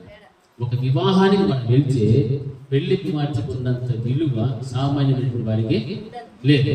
మనం వెళ్ళి పక్కన నిలబడి ఫోటో తీసుకోవచ్చు. అట్లా నేను మమ్మల్ని కూర్చుని అనుకుంటే వాళ్ళ భర్త ఏం చేస్తారు? జరిగాడు. హల్లెలూయా. అంటే ఈ యాజకులు ఎలా ఉన్నారు తెలుసా? ప్రతిష్ఠించబడిన దానికి, సామాన్యమైన దానికి ఏం చెప్పడం లేదు, వేరే చెప్పడం లేదు. అందరూ వచ్చేస్తారు మీరు పరలోకానికి అని చెప్పచ్చు. మీకు అందరికీ పరలోకమే. ఎవరైతే నాకు సపోర్ట్గా ఉంటారో, ఎవరినైతే ప్రేమిస్తున్నానో, నేను ఎట్లా మీకు నచ్చేట్టు చెప్తాను, మీరు అంతా కూడా ఎక్కడ ఉంటారు నాతో పాటు పరలోకంలో ఉంటారని చెప్పుకోవచ్చు. కానీ ఈడు కోరుకుంటున్నారనే వాళ్ళు కూడా తీసుకోవచ్చు. మనం వెళ్ళాలి అంటే మనకంటే ఒక రూపం రావాలి, మనకు ఒక పోలిక కావాలి. ఆ పోలిక ఏమై ఉండాలా? ఆయనే ఉండాలి. హల్లెలూయా. ఆయన రూపంలోనికి మనం మార్చబడితేనే ప్రతిష్ఠించబడినటువంటి జీవితంలోనికి మనం వెళ్తాం. హల్లెలూయా. విందుకు వెళ్ళే వాళ్ళందరూ వివాహానికి పోయి ఏం చేస్తారు? విందులో భోజనం చేసి ఆరగించి వాళ్ళ ఆశ్రయించి వచ్చేస్తారు, అంతే. అయితే ప్రతిష్ఠించబడినటువంటి వారికి ఉన్న విలువ, వారి హోదా, ఆ ప్రత్యేకతే వేరు. ఈ రోజున పెళ్లి కుమార్తె సంఘముగా నీవు మార్చబడాలి అంటే దేవుని యొక్క వాక్యానుసారంగా ఏమవ్వాలి? మార్చబడాలి. వాక్యానుసారంగా బ్రతకాలి. నిన్ను నీవు సరి చేసుకోవాలి. ఏ లోపములైతే ఉన్నాయో ఆ లోపాలన్నింటినీ కూడా తీసుకుని రానైనటువంటి పెళ్లి కుమార్తెను చూస్తున్నప్పుడు ఈమె నా యొక్క పెళ్లి భార్య అని చెప్పాలి. హల్లెలూయా. ఏమైనా పెళ్లి భార్యను దేవుడు చూసి వెంటనే మనం సెలెక్ట్ చేసుకోవాలి. అంటే పెళ్లి కుమార్తెను ఎలాగైతే ఆమెను వెలుగులు దిద్ది మేకప్ చేసి మంచి సుందరవతిగా తయారు చేసి వేదిక తిరిగి తీసుకువెళ్తామో ఆ విధంగా సంఘము కూడా ఉండాలి. హల్లెలూయా. దానిని మీరి మనం ఇష్టానుసారంగా మనం జీవించామనుకోండి అంటే సరిహద్దులను తీసేసుకొని ఇష్టం వచ్చిన సింగిల్ జుట్టు వేసుకొని పూలు ఏమొకటి వేసుకొని సరైన బట్టలు వేసుకోకుండా ఆ షార్ట్స్ వేసుకొని జీన్స్ వేసుకొని పెళ్లి చేసుకోవడానికి ఎట్లుంటుందన్నా? ఎవరన్నా అట్లా పోతారా? పెళ్లి చేసుకునే పోతే జీన్స్ ప్యాంటు లెగ్గింగ్ వేసుకొని టీషర్ట్ చేసుకొని పోతే ఏమంటారా? సామాన్యమైన వ్యక్తి కానీ పెళ్లి కూతురుగా మాత్రం గుర్తించనే. మన సంఘ పరిస్థితి కూడా దేవుడు ఎలా పెట్టాలో అలాగే మనం అని చెప్తారు. నేను పెళ్లి భారీగా చూడాలనుకుంటున్నాడు దేవుడు. యాజకులు అయితే ఏం చేస్తున్నారంటే ప్రతిష్ఠితమైనటువంటి వస్తువులను అపవిత్రపరుస్తూ ప్రతిష్ఠితమైన దానికి, సాధారణమైన దానికి కూడా భేదమైనటువంటిది ఎంచడం లేదు. ఆ ఎంచాలి అంటే బోధకుడు ఏం చేయాలా? ఎదురుగా ఉన్నటువంటి సంఘాన్ని ఖండించాలి, గద్దించాలి, బుద్ధి చెప్పాలి. ఇది క్రమం నేర్పాలి, పరిశుద్ధతలోనికి నడిపించాలి. రక్షణ అనేటువంటి దాన్ని పోగొట్టుకోనికుండా వాక్యము ద్వారా వారిని ముందుకు నడిపిస్తున్నాడు. అదే నిజమైనటువంటి బోధకుడు. హల్లెలూయా. విశ్వాసంతో తగినట్టుగా బోధించే బోధ కానీ కాదు, బోధకుడు కూడా కాదు. హల్లెలూయా. మనం ఏ స్థితిని బట్టి మనం వారిని చూడకూడదు. నువ్వు ఏ స్థితిలో ఉండినా నువ్వు ఎలా ప్రవర్తించాలో, ఎలా ఉండాలో దాన్ని బోధించాలి. అప్పుడే నిన్ను దేనికి సిద్ధపరిచినట్లు పరలోకాన్ని సిద్ధపరిచాడు. భూమి మీద బ్రతికినంత కాలం నిన్ను సంతోషపెట్టడానికి కాదు సేవకుడు. ఎవరిని సంతోషపెట్టాలా? దేవుని సంతోషపెట్టాలి. హల్లెలూయా. దేవుని సంతోషపెట్టాలంటే మిమ్మల్ని అందరినీ కూడా నేను ఎక్కడ తీసుకోపోవాలా? పరలోకాన్ని తీసుకోవాలి. అప్పుడే దేవుడు నాకు ఇచ్చిన ఈ బాధ్యతను నేనేం చేసిన వాడను నెరవేర్చి న్యాయం చేసిన ఒక సేవకుడిని. హల్లెలూయా. అంతేగాని మిమ్మల్ని విచ్చలబెడిగా వదిలేసి ఎక్కడ పడితే అట్లా ఓటరా, ఆదివారం మాత్రం రాండ్రా అని అనుకోండి. No use. ఏమన్నా ఉందా? ఏమీ లేదు. హల్లెలూయా. ఆదివారం దొరికినప్పుడైనా కానీ మిమ్మల్ని ఏం చేయాలనుకుంటాను? సరి చేయాలనుకుంటాను. బుధవారం ఎగరగొట్టినా, శుక్రవారం ఎగరగొట్టినా నా టైం వేస్తుంది. ఆదివారం రెండు చూసుకుంటాను. ఆదివారం దొరకకుండా పోరు కదా, సరే చూసుకుందాం. అంతతో ఎట్లుంటాను నా లోపల నేనే అన్న నవ్వుతాను. దిగబిగుకొని అన్నీ అనగబెట్టుకొని ఆ రోజు కసి బిసి అంటే నేను ఆ కసి లేదు. మిమ్మల్ని నేనేం చేయాలా? సరి చెయ్యాలి. హల్లెలూయా. హల్లెలూయా. అందుకే యాజకుడు అనేటువంటి వాడు ఈ విధంగా ప్రవర్తించాడు. అటువంటి వారైతే విశ్రాంతి దినాలను కూడా ఏం చేయాలంటున్నారు? ఆచరించారు. అటువంటి యాజకుడు విశ్రాంతి దినాన్ని ఆచరిస్తారా? ఎంత ఖండిస్తా గద్దిస్తా బుద్ధి చెప్తాంటేనే సరిగా క్రమంగా మందిరానికి రారు. ఇంక ఇట్లాంటి వ్యత్యాసాలు చూపెట్టకుండా పెళ్లి కుమార్తెలాగా సిద్ధపరచకుండా సామాన్యమైనటువంటి వ్యక్తుల్లాగా బ్రతికిస్తూ వారికి దీనికి పెళ్లి కుమార్తెకు విందుకు వచ్చిన వాళ్ళకి తేడా పెట్టకుండా ఆయన్నింటిని కూడా అపవిత్రపరచుకుంటూ వెళ్ళిపోతుంటే విశ్రాంతి దినాన్ని ఎవరు కూడా ఆచరించారు. విశ్రాంతి దినాన్ని అది దేవుడు పెట్టినటువంటి నియమము. హల్లెలూయా. హల్లెలూయా. హల్లెలూయా. గట్టిగా హల్లెలూయా.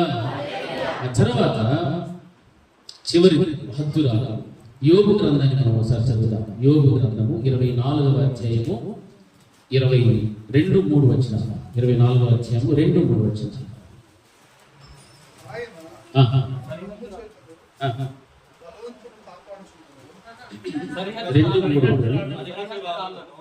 సరిహద్దురాలను తీసివేయువారు కలరు. వారు అక్రమము చేసి మందలను ఆక్రమించుకొని వాటిని మేపుదురు. తండ్రి లేని వారి గాడిదను తోలివేయురు. విధవరాలి ఎద్దును తాకట్టుగా తీసుకుంటారు. హల్లెలూయా. మీరంతా ఇంతసేపు మాకు హద్దులు పెడుతున్నారు. మరి సేవకులకి ఏం హద్దులు లేవా? లాస్ట్ పాయింట్ నాదే. హల్లెలూయా. ఎవరిది పాయింట్ చెప్పట్రా? ఎవరిది పాయింట్? నాదే. నాలాంటి సేవకులు కాపాడు. ఏమో అన్నట్టు గట్టిగా ఉన్నాను. హల్లెలూయా. ఎంతసేపు మా బుద్ధి చెప్తే ఇప్పుడు నీకు వచ్చింది సమయం కానీ అన్నట్టుకున్నారు. యోగ భక్తుడు ఏం రాశాడమా? సరిహద్దు రాళ్ళను తీసివేయవారు కలరు. వారు అక్రమము చేసి మందలను ఆక్రమించుకొని వాటిని మేపుదురు. హల్లెలూయా. హల్లెలూయా. అంటే ఒక సేవకు ఎలా ఉండాలి అంటే తనకు దేవుడు ఇచ్చిన మందను ఏం చేస్తుండాలా? కాయాలి తప్ప వాక్యములో రాయబడినటువంటి రీతిగా సరిహద్దు రాళ్ళను తీసివేసేటువంటి వాళ్ళు ఉన్నారు. వారు ఏం చేస్తున్నారంటే క్రమము లేని జీవితంలో జీవిస్తూ అక్రమము చేసి మందలను అన్నింటిని కూడా ఏం చేసుకుంటున్నారు? ఆక్రమించుకుంటున్నారు. అంటే ఇతర సంఘాలలో ఉన్నటువంటి విశ్వాసాలు ఏం చేస్తున్నారు? ఆక్రమించుకోవడమే. ఇతర సంఘాలు వెళ్ళిపోతారు. వీరి సంబంధమే ఉన్నది సేవకుడికి. ఆ సంఘంలో ఉన్న విశ్వాసం గురించి వీరికి మొత్తం తెలుసు. ఎందుకంటే వీరి పని ఆక్రమించుకునే పని. హల్లెలూయా. ఎవరు ఏమాడతాడో వాటి వెంటనే వీడేం చేస్తాడు? ఆక్రమించేస్తాడు. అంతే. ఒకేసారి కమాలి అనేసి పిలుచుకుంటాడు. ఇది నుంచి అడిగి దాని కన్నా ఏమీ చేయాలి. అందుకే వాక్యం వచ్చి ఇటువంటి కార్యాలు చేసేటువంటి వాళ్ళందరూ కూడా ఎవరునంటే మందను ఆ రాళ్లను తీసివేయవారు కలరు అన్నారు. ఈ లిస్టులో వీళ్ళంతా అవుతారు. సరిహద్దు రాళ్ళను దేవుడు పెట్టాడు. ఈ సంఘానికి ఒక సరిహద్దు, ఒక క్రమము, ఒక పద్ధతి పెట్టాడు. ఆ పద్ధతిని మించి సేవకుడు ప్రవర్తించకూడదు. హల్లెలూయా. నేనైనా ఎవరైనా కూడా కానీ ఆ విధముగా ఇతర సంఘాలలో ఉన్నటువంటి విశ్వాసాలను ఏం చేయకూడదు. వాక్యం చెప్పినట్టుగా ఆక్రమించుకో.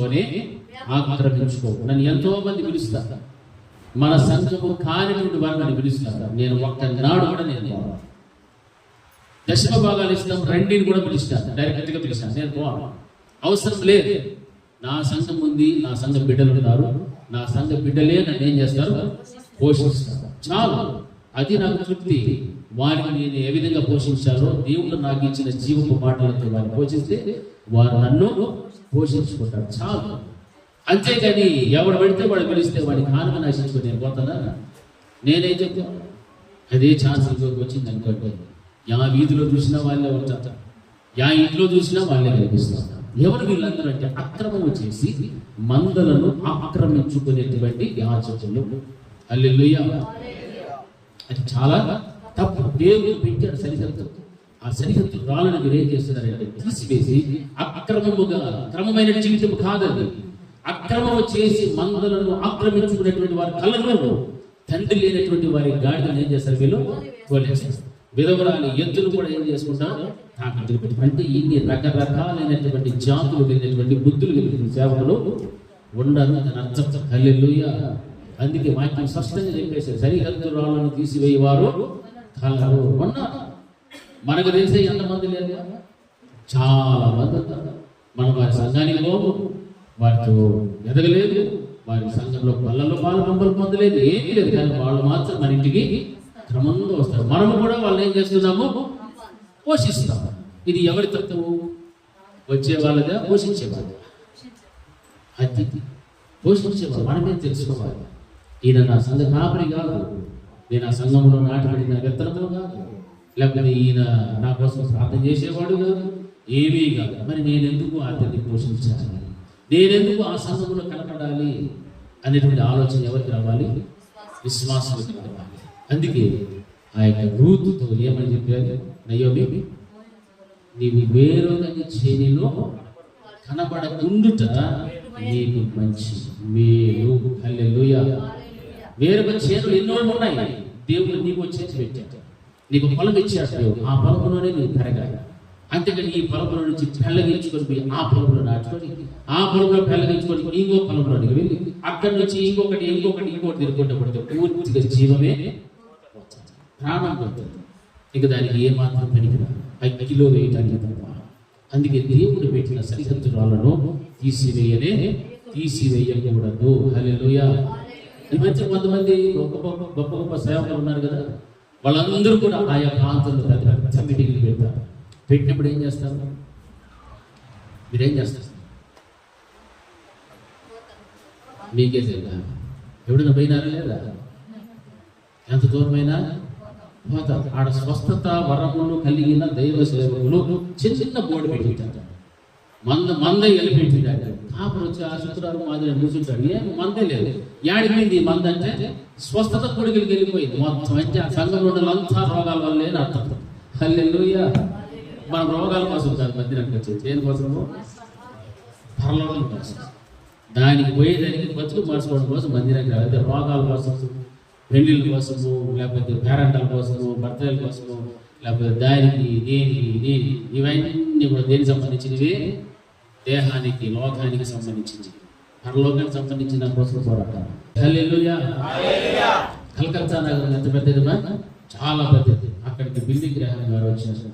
ఆయన గురించి ప్రపంచంలో తెలియనటువంటి వాళ్ళే లేదు, అవునా? అంత పెద్ద దైవ సేవకులకు ఒక 5 రాత్రులు వారిని వాడుకోవడానికి ఆ కలకత్తా నగరంలో ఉన్నటువంటి వారు మీటింగ్స్ ఏర్పాటు చేసుకున్నారు. ఆయన మొట్టమొదటి రోజు వచ్చినప్పుడు చాలా సంవత్సరాలు 1000 మంది వచ్చారు. 1000 మంది అంటే చాలా, అది పెద్ద గ్యాదరింగ్. 1000 మంది అంటే అప్పట్లో కొన్ని సంవత్సరాల క్రితం. ఆ వచ్చిన వాళ్ళందరూ కూడా ఆయన చెప్తున్నటువంటి బోధలు విని అందరూ కూడా రక్షించబడిపోయారు. అందరూ వచ్చిన వాళ్ళందరూ అన్యులే, వాళ్ళందరూ కూడా రక్షించబడి పశ్చాత్తాపడి వారి పాపాలు ఒప్పుకొని నిజమైన దేవుడు ఈయనే అని తెలుసుకొని చక్కగా అందరూ కూడా ఏమైపోయారంటే ఆ యొక్క దేవుని యొక్క మార్గం గురించి తిరిగి రక్షించబడటానికి అవకాశం దొరికారు. వీళ్ళందరూ కూడా ఏం చేశారు తెలిసిన, ఈ 1000 మంది మరుసటి రోజు రాత్రికి ఇంకో 1000 మందిని డిస్కస్ చేశారు. వాళ్ళ బంధువుల్ని, వాళ్ళని, ఏళ్ళని, పక్కన వాళ్ళని అందరినీ డిస్కస్ చేశారు. ఏమంటే మేము రక్షించబడ్డాము, సత్యం తెలుసుకున్నాము, వీరు కూడా రండి ఈ అసత్యములో ఉండకండి అని చెప్పి 1000 మంది తీసుకొచ్చారు. 2000 మంది అయ్యారు. 2000 మంది రక్షణ పొందిన వాళ్ళు మరొక 2000 మందిని తీసుకొని వచ్చారు. హల్లెలూయా, హల్లెలూయా. అలాగా పెరుగుతూ పెరుగుతూ పెరుగుతూ పోయేది. ఆయనకి ఇచ్చిన గడియ టైం మాత్రం ఎంత? 5 రోజులే. అలా 5 రోజులు కాస్త ఎన్ని రోజులు పెరిగాయి తెలుసా? 15 రోజులు, 15 రాత్రులు అక్కడ ఆయన కూడికలు ఏర్పాటు చేయడానికి ఒప్పుకోనేటువంటి పరిస్థితి వచ్చేసారు. అంటే వచ్చిన ప్రతి ఒక్కరు కూడా ఒక్కొక్కరిని తీసుకొని వస్తూ రక్షణలోకి నడిపించేశారు. హల్లెలూయా. దైవ సేవకులు అంటే ఎలా ఉన్నారంటే ఎదురుగా ఉన్నటువంటి ప్రజలను ఏం చేయాలా? రక్షణలోనికి తీసుకొని రావాలి తప్ప వారి దగ్గర ఉన్నటువంటి ఆస్తులను, డబ్బులను ఆశించకూడదు. హల్లెలూయా. ఇది దేవుని యొక్క వాక్యానుసరించి జీవించేటువంటి వారు చేసే పని. ఆ దైవ సేవకుడు అనుకుని ఉంటే అక్కడ బ్రాంచ్ పెడితే కొన్ని వేల లక్షల మంది వచ్చేసి ఉంటారు. కానీ చేయలేదు. ఆయన చిట్ట చివరి మాట చెప్పి వెళ్ళాడు. ఏం తెలుసా? ఇప్పుడు రక్షించబడిన మీరందరూ కూడా మీకు దగ్గరలో ఉన్నటువంటి ఆయా సంఘాలలోనికి వెళ్ళిపోండి అని చెప్పేశాడు. హల్లెలూయా. అంతవరకు ఖాళీగా ఉన్నటువంటి చిన్న చిన్న సంఘాలు, కాపులు, వీళ్ళందరి దగ్గర కూడా చూస్తే ఆదివారం వచ్చారు. ఆదివారం చూస్తే సంఘాలు పట్టకున్నంత జనం అంతా కూడా చేసుకొచ్చి తెచ్చారు. హల్లెలూయా. ఏది కారణం అంటే ఆ దైవ సేవకుడు చేసిన ఆ బోధ, ఆయన చెప్పిన మాట. మీ సంఘాలు, మీకు దగ్గరలో ఉన్న సంఘాలకి మీరు ఎందుకు కూడా వెళ్ళిపోండి, అక్కడ మీరు మళ్ళా బలపడండి అని చెప్పేశారు. హల్లెలూయా. అంటే ఈయన ఎటువంటి వాడు తెలుసా? ఆక్రమించుకునేటువంటి వాడు కాదు, నడిపించేటువంటి సేవకుడు. హల్లెలూయా, హల్లెలూయా, హల్లెలూయా. ఆ విధంగా పరిచయం. అందుకే వాక్యం బోధిస్తుంది చక్కగా. సరిహద్దు రాళ్లను తీసివేయవారు, కలరువారు, అక్రమము చేసి మందలను ఆక్రమించుకుని వాటిని రేపు. అంటే ఇటువంటి వారి యొక్క ఉన్న వాళ్ళందరూ కూడా వారు సానే కాదు, వారికి సంబంధించిన విశ్వాసాలు కానే. ఎవరు వీళ్ళంతా కూడా అంటే ఆక్రమించుకున్నవారు. ఈ రోజున పెద్దగా మెరుగుపడుతున్నారు, వేల మంది వస్తున్నారు. వీళ్ళందరినీ వీరు కన్నారా? కనలేదు. అనేక మంది సంఘ కాపాలు కష్టపడి వారి కోసం ఉపవాసాలు ఉండి రాత్రి పగలు పని చేసి సంపాదించిన ఆత్మలన్నింటినీ కూడా వీరేం చేశారు తెలుసా? ఆక్రమించుకున్నటువంటి వారు. అటువంటి వారందరూ కూడా ఎవరు లెక్క చెప్పాలా? దేవుడికి లెక్క చెప్పాలా? 100,000, 1,00,000 రూపాయలు దేవుడికి లెక్క చెప్పాలి. ఆక్రమించుకోవడం అనేటువంటిది బైబిల్కు వ్యతిరేకమైన. నీవు కష్టపడు, ఆత్మలు కను. ఒక కుటుంబ వ్యవస్థను దేవుడు ఏర్పాటు చేసిన తర్వాత దేవుడు వారిని ప్రేమించి వారి వైవాహిక దాంపత్య జీవితంలో వారికి ఏమి ఇస్తున్నాడు తెలుసా? బిడ్డలను కనేటువంటి సామర్థ్యతను దేవుడు వారికి ఇస్తున్నాడు. హల్లెలూయా. అదే విధంగా సంఘమునటువంటి కాపురైనా విశ్వాసులైనా మరొకరిని కనేటువంటి ఆ బాధ్యతను తీసుకోవాలి తప్ప ఎవడో కన్నదాన్ని ఎవడో పెట్టిన గుడ్లను తీసుకొచ్చేసి ఇది నా గుడ్లే, ఇది నా మందే, ఇది నా విశ్వాసం, నా విశ్వాసం తెచ్చుకున్నావు అనుకో, ఓ రోజు వాటిని కేసులు పెట్టేసి వస్తారు. హల్లెలూయా. ఇది జ్ఞాపకం పెట్టి ఎవరైనా కొత్తగా వస్తే, ఈ రోజు కొత్తగా వచ్చిన వాళ్ళు చాలా అనేది ఇది మనం ఏమో కొన్ని సంఘాలు చూస్తే వాళ్ళు ఏమో పొగడతా ఉంటారు, వాళ్ళ గురించి వాళ్ళు ప్రత్యేకమైన సీట్ చేస్తారు. కానీ వాళ్ళు ఎన్ని సంఘాలు మారొచ్చుంటారో మాత్రం మీకు ఆ కాపరికి లాస్ట్ కాపరికి ఏం పెట్టేసుకొస్తాడు? వాడి కొంపకి నీకు పెట్టేసి గమనించండి. హల్లెలూయా, హల్లెలూయా, హల్లెలూయా. ఇవన్నీ కూడా ఎన్నో జరుగుతుంటాయి సమాజంలో. అందుకే సరిహద్దు రాళ్ళని తీసివేసేటువంటి వారి స్థితి ఈ విధంగా ఉంటారు. ఆ రోజున దైవజనుడు చేసిన పనిని బట్టి నిజంగా ప్రతి సంఘంలో కూడా నూతన ఆత్మలతో నింపబడిపోయాయి. ఇది కార్యం అంటే ఒక బోధన వింటున్నావంటే నీకు పొందిన రక్షణ ఇంకొకటి రావాలని ఆశించు. నీ ప్రపంచ వారికి కూడా రక్షణ రావాలని ఆశించు. నీ రక్త సంబంధికులలో నీ కుటుంబంలో ఉన్న వ్యక్తులు ఎంతో మంది దేవుని ఎరగని స్థితి, దేవునికి దూరస్థులైపోతూ బ్రతుకుచుంటున్నారు. వారి కోసం నీ ప్రయాసం. 1000 మంది, 2000 మందిని, 2000, 4, 8, 16 ఇలాగ సంఖ్య పెరుగుతూనే పోయేది, కానీ తగ్గిన మాట మాత్రం లేదు. అందుకే ఈ భారతదేశం ప్రేమించిన కలకత్తా నగరంలో అన్ని సంఘాలలో కూడా నూతన ఆత్మలను చేర్చబడటానికి దేవుడు అతని ద్వారా కార్యం నిర్వహించారు. హల్లెలూయా, హల్లెలూయా. ఆ విధంగా దేవుడు పెట్టినటువంటి ప్రతి సరిహద్దు రాళ్ళు ఏవైతే ఉన్నాయో దాన్ని మీరకుండా ప్రవర్తిస్తే అక్కడ ఆశీర్వాదం, అక్కడ దేవుని కాపుదల, అక్కడ దేవుని యొక్క దీవులు అనేటువంటివి ఉంటాయి. హల్లెలూయా. మొట్టమొదటి ఏ సరిహద్దు రాళ్ళు? స్త్రీకిని పురుషుడికి నీ ఉండాల్సిన సరిహద్దును తీసివేయకు. రెండవది, కాపరికి విశ్వాసం ఉండాల్సిన సరిహద్దును తీసివేయకు. మూడవది, స్థానిక సంఘానికి ఇతర సంఘాలకు ఉండాల్సిన సరిహద్దులను తీసివేయకు. మరలా నాలుగవది, పొరుగు వాడిని దేనిని కూడా ఆశించద్దును సరిహద్దు. ఐదవది, విశ్వాసికి అవిశ్వాసికి. ఆరవది, ఏది పవిత్రమైనదో ప్రతిష్ఠితమైనదో సామాన్యమైనదో దానికి పెట్టిన సరిహద్దు. చివరిది, ఆక్రమించు.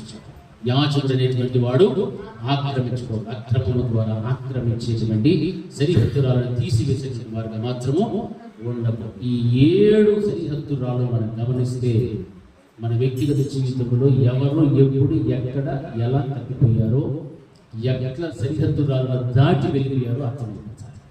ఒకవేళ దాటి వెళ్ళి ఉన్న దానిని బట్టి ఒకవేళ క్షేమము కొరవైందేమో, సరిహద్దులను తీసివేసినందుకు నీ కుటుంబంలో దేవుని దీవెన రాలేదేమో, ఆశీర్వాదం రాలేదేమో, ఆత్మీయతలు బలపడటం లేదేమో, కుటుంబంలో ఎన్నో ఐహిక విచారములతో నింపబడిపోయి ఉన్నావేమో, ఒక్కసారి ఆలోచన చేసుకో. ఎందుకంటే దేవుని యొక్క మాటలు పవిత్రమైనటువంటివి. అవి మట్టి పూసలో 7 మార్లు కడిగినంత పవిత్రమైన వెండి అంత పవిత్రము వాక్యం తెలుస్తుంది. ఆ మాటలు మనం వింటున్నప్పుడు ఇది నాకే, నా కుటుంబం కోసమే, నా భర్త కోసం, నా భార్య కోసం అని ఇతరులను ఎంతో ఉంటుంది. ఇది మొదటి ఎవరి కోసం అనుకోవాలా? నాకే అనుకుంటేనే అప్పుడు అందరూ కూడా దేవుని యొక్క రాజ్యం ప్రవేశించడానికి తాము ఏం చేస్తున్నారు? సిద్ధపడి అందరూ కూడా సిద్ధపడి ఒక్కొక్క రోజున ఆయన రాబోతున్నాడని మనం విన్నప్పుడు ఆ కడబోర మన చెవులో పడిన వెంటనే మనకి ఏమంటుంది? ఆ పిలుపు అందుకొని వెంటనే దేవునితో పాటు వెళ్ళిపోవడానికి అవకాశం ఉంది. హల్లెలూయా. ఆ విధంగా మనం అందరినీ కూడా దేవుడు పెట్టిన సరిహద్దురాలను మీరకుండా, ఆ హద్దులను దాటకుండా జీవించుకున్నగాక. గట్టిగా చెప్పండి ఆమేన్. అందరూ కూడా తల వంచి మోకాలు పెట్టండి. బహున్నతమైన మా తండ్రి స్తోత్రములు. మీ అమూల్యమైన మాటలతో ద్వారా నన్ను మమ్మల్ని అందరినీ కూడా మీరు హెచ్చరించారు. మీ యొక్క ఉపదేశం విన్నటువంటి బిడ్డలందరూ కూడా పడిచింది పెట్టకుండా ప్రార్థిస్తూ అది మీకు ఆనందకరమని వాక్యం తెలుస్తుంది. చెవిని పెట్టి ధర్మశాస్త్రమును పక్కన పెట్టి నిర్లక్ష్యం చేసి ప్రార్థిస్తూ అది మీ దృష్టికి హేతువుగా మార్చబడిపోతారు. దయచేసి అటువంటి స్థితిలో ఏ ఒక్కరిని కూడా ఉండకుండా ప్రతి వారు కూడా అతను యథార్థమైన హృదయం కలిగి మీ వాక్యాలను అంగీకరించి మీ వాక్యానుసారంగా బ్రతకటానికి మీరు పెట్టినటువంటి సరిహద్దులను మీరు ప్రవర్తించకుండా ఆ సరిహద్దు రాళ్ళను తీసివేయకుండా ప్రభావం జీవించడానికి ప్రభు చూపెట్టమని ప్రార్థిస్తున్నాను. ప్రోక్షింపబడిన హృదయములు కలిగినటువంటి వారు నిష్కల్మషమైనటువంటి జీవితం కలిగి జీవిస్తూ దేవ ఏ ముడత మచ్చ నాగులు లేకుండా ప్రభు మీ దృష్టికి పవిత్రమైనటువంటి వారుగా బ్రతకడానికి ప్రభు చూపెట్టండి. మీ నామములు ప్రార్థిస్తుంది. ఎంతో మంది బిడ్డలు కన్నీరు కారుస్తూ వారి కన్నీటిని వారు పడుతున్న పశ్చాత్తాపాన్ని మీరు చూస్తున్నది దేవుడు. దేవా బిడ్డలందరినీ కూడా మీరు కనికరించి క్షమించి ఒక నూతనమైన జీవితాన్ని బిడ్డలందరికీ కూడా మీరు దయచేసి యేసు నామములో ప్రార్థిస్తున్నాము తండ్రి. నా ప్రాణమా యెహోవాను సంతోషించు, నా అంతరంగమునందున సమస్తమైన పరిశుద్ధ నామమును సంతోషించు. నా ప్రాణమా యెహోవాను సంతోషించు, ఆయన చేసే ఉపకారములను దేనిని ప్రోత్సహించు. మన తండ్రి దేవుని ప్రేమ, కుమారుడైన యేసుక్రీస్తు యొక్క కృప, పరిశుద్ధాత్మని యొక్క అన్యోన్య సహవాసం ఇప్పుడు ఎల్లప్పుడూ నిత్యం నిరంతరం సదాకాలం ఆయన కృపా సమాధానం మనకు మన కుటుంబములకు తోడే నడిపించుగాక. అందరికీ వందనాలు.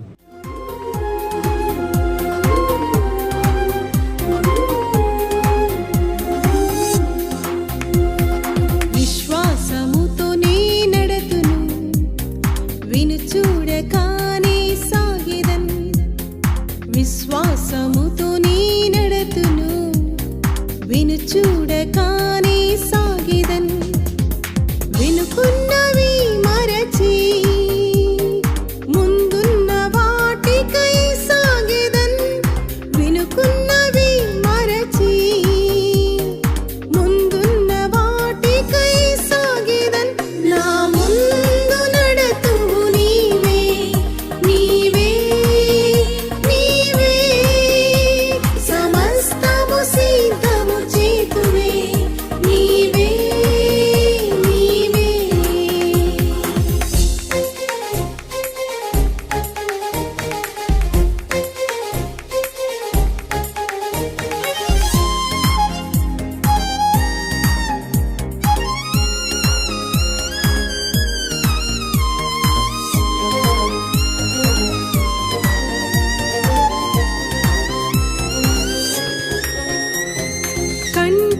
కనబడని విన్నో నా చెవికి వినబడని విన్నో కంటికి కనబడని విన్నో నా చెవికి వినబడని విన్నో